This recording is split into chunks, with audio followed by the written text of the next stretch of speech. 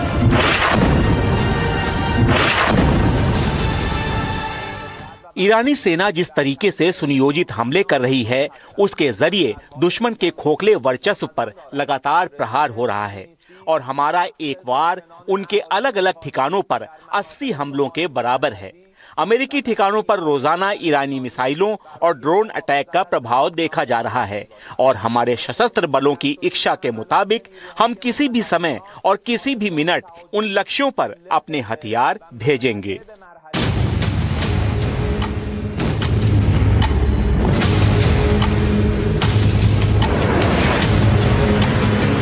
हो सकता है यही वजह हो कि अमेरिका को लेकर अब 2 तरह की राय बनने लगी है, क्योंकि थिंक टैंक CSIS और अन्य विश्लेषकों के मुताबिक इस वॉर पर अमेरिका का खर्च $890 मिलियन से $1 बिलियन हर दिन का है। ये रुपए में करीब 8,000 करोड़ रुपए रोजाना है। शुरुआती 100 घंटों यानी करीब 4 दिन में ही लागत $3.7 बिलियन यानी करीब 34,000 करोड़ तक पहुंच गई थी। ट्रम्प गलत विश्लेषण और इजराइल के जरिए दी गई झूठी जानकारी के आधार पर युद्ध को 2 से 3 दिनों में समाप्त करने की बात कर रहे हैं। ईरान की नौसेना या मिसाइलों को नष्ट करने की बात कहकर ट्रम्प सरासर झूठ बोल रहे हैं। इस युद्ध के लिए हमारे पास एक विशिष्ट योजना थी और हमने इसी योजना के आधार पर काम भी किया है। ये कहा जा रहा है कि ट्रम्प सरकार को अब और बजट चाहिए ताकि वो युद्ध में खड़े रह सके। जानकारी के मुताबिक पेंटागन ने करीब $50 अरब के पूरक बजट का अनुरोध किया है ताकि युद्ध के पहले हफ्ते में इस्तेमाल की गई मिसाइलों, इंटरसेप्टर्स के साथ साथ अब तक बर्बाद या खराब हो चुका दूसरा सैन्य सामान उसे बदला जा सके, रिपेयर किया जा सके। ये वो सामान है जो ईरानी ड्रोन्स और मिसाइली हमलों में बर्बाद हुआ। ईरान का दावा है कि उसके हमलों में अमेरिका के सैन्य अड्डों पर भीषण तबाही मची। इसकी जानकारी भी सामने आती है।